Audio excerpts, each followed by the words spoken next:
guys, this is Suzanne from Under the Covers, and today I am talking about my favourite books of 2019. If you haven't subscribed to the channel, make sure you do so. You do not want to miss out on any of our amazing content. So today I'm going into my 2019 favourites by the categories that we do each year. We do these categories so that we make sure we go across a selection of different books. Otherwise, I don't know about you, I find myself nominating the same authors and the same series, but you know, it's good to have a selection of everything that I have actually read in 2019. So you will have to forgive my appearance today. I have actually been quite sick over Christmas. I'm still quite sick, so if I'm all gross and sniffly and stuffy, that is why.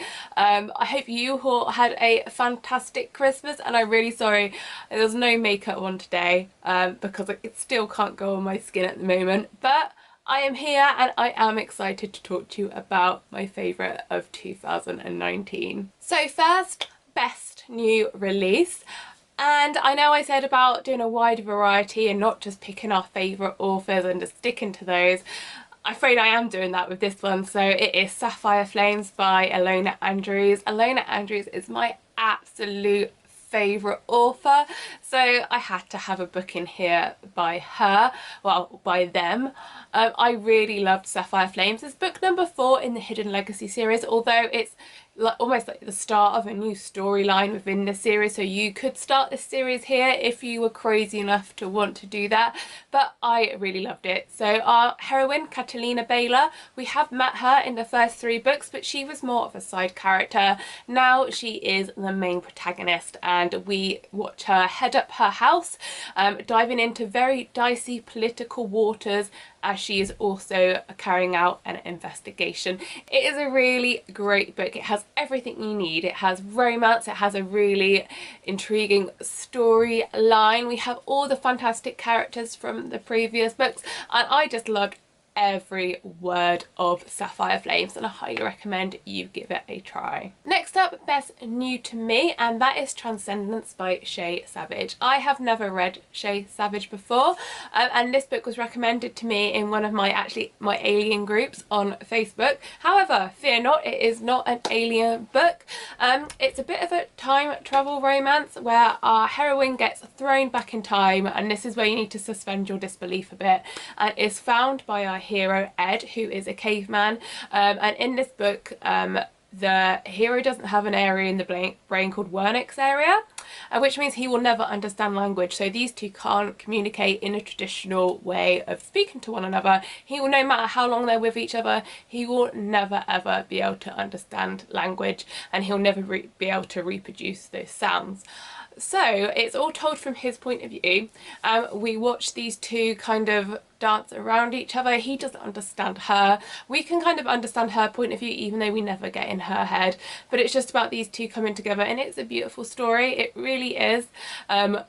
Watching as their kind of love transcends language and time, and it is just such a fantastic story. I love it. This book also made me cry so hard at the end. Don't worry, it's not particularly like an angsty, sad, horrible ending. It is just a really nice full stop in the story, and you will see what I mean when you read it, because you absolutely have to read this book.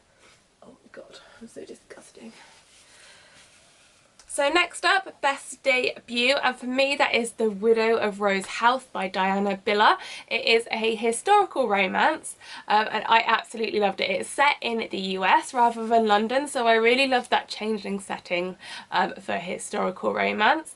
And our hero is like kind of nerdy. He's basically a scientist, and his head is so often in like the things that he loves or the science stuff that he perhaps isn't as connected to the real world as you would expect. And then our heroine, who has an awful reputation for things that she hasn't done and is basically shunned by the whole of society, and she happens to have bought a house which is reputed to be haunted, and one of our hero's interests is in hauntings, so that is how those two come together, and it's just a really great story. I believe it's the start of a new series, so I'm pretty sure that I will be diving on to the next book when it comes out in 2020.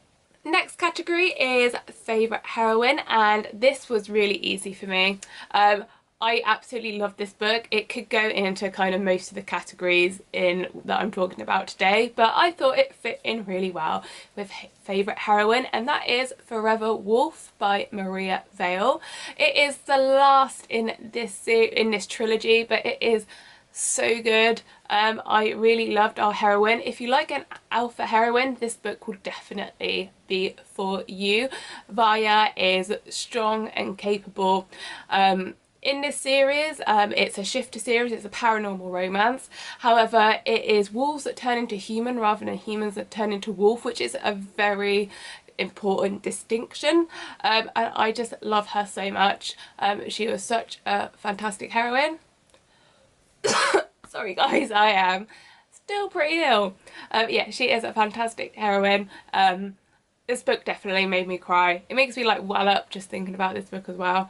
But it was a really powerful book. She was a really powerful heroine, and if you haven't read this series, it is such a great twist on the usual paranormal romance, so I definitely recommend that you give it a try. And with favourite heroine, of course, comes favourite hero, and for me I am picking Billy Winston from the Winston Brothers series, and the final book came out this year, and I was conversely so like happy to finally get my hands on Billy Winston, as it were, and so upset that this series was ending because it has been such a fantastic series of books to read. But yes, Billy Winston, I feel like his book has been building up for a very long time, and was it worth the wait? Of course it was worth the wait. It was written by Penny Reid, it was fantastic, it was smart, it was funny, it was really romantic, and we got to see all the clan together, all the Winston clan together again, plotting to get Billy his HEA, and it was just a really fantastic book, and Billy Winston was amazing. I really loved him. Do I love him as much as Cletus, who has thus far been my favourite in the series? Maybe not, but he is a worthy contender. And for a favourite cover, this is so easy. Stormkissed by Patricia Briggs. I love the Mercy Thompson book covers. They are so beautiful. Everyone's into the illustrated covers, which I get, they can be quite, you know, underwhelmingly nice, I guess, but I think these illustrated covers on Patricia Briggs books are just beautiful and eye-catching, and I love the artwork in them, and this is the latest, and I just love it. It is so damn good, and I can't wait to see the next one. And now we come to kind of biggest letdown, and for me that was Rise of Magics by Nora Roberts. I really just didn't like this book. I really enjoyed especially the first book, and the second book was like okay, but the third book was absolutely, I'm being honest here, it was awful. I did not like it at all. It was boring and predictable. None of the characters were that good. It just really was it was the end of the trilogy, and I just felt like I could have read the last page and got just as much out of the book as I did reading all the other pages that I enjoyed before that. I probably won't go on about it because I don't like to neg too much, but no, it wasn't for me. I thought it was a bit of a letdown. Nora Roberts is normally so fantastic. I love her In Death series, which she writes as JD Robb, but for me this just was not quite up to her usual standard. Next up, best couple, and I really love Beast and Hattie from Brazen and the Beast by Sarah MacLean.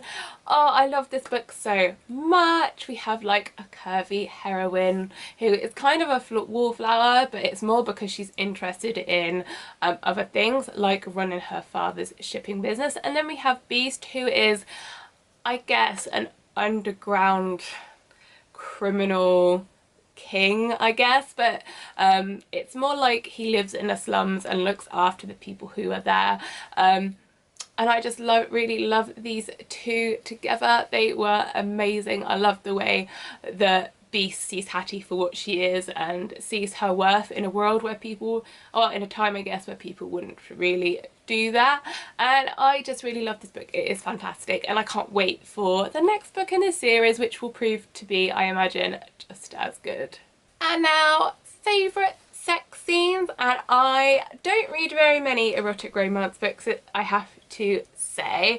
However, one of the ones that I did read was Misadventures of a Curvy Girl, which is a menage romance, and oh my god guys, it is so damn hot. There is a particular scene that I'm thinking of where a heroine, who from the title you know is a curvy heroine, walks into like a barn, and the two guys, because this is a menage but the guys are into each other as well as into her, and they're already kind of a couple, but the guys are kind of, I think they're like wanking each other off. I don't know if I could say this in this video, but they're doing something anyway, and she's watching, and oh my god, it is so hot. This whole book is so hot, but that bit in particular, the bit in the barn, is what always stands out in my mind. It's also great because it has some really like positive body images, messages going around as well in that book, but I'm gonna be honest, it's the bit in that barn that sticks out in my mind. It's definitely worth a read if you want something real sexy. And then finally, best new series, and I am going for The Bromance Book Club by Lyssa Kay Adams. So the first book, which is called The Bromance Book Club, was one of my favourites of this year. It was so good, it was really funny, and I really love the concept of a male book club where they read romance books to try and help with them with their relationships. I just really love the idea of this series. It was really funny, it was really clever, it was a fantastic read, and I cannot wait to read the second book in 2020. So those were my favourites from 2019. I'm keeping this fairly short and sweet because it's difficult to breathe and talk at the same time at the moment. I hope you've had a really fantastic 2019. Let me know, have you loved any of the same books as me? Let me know in the comments. Let me know what your favourites of 2019 were. So don't forget to subscribe to the channel and follow us on social media, or you can check us out on the blog under the covers bookblog.com. Again, thank you very much for listening to me sniffle my way through this video, and I will see you next time.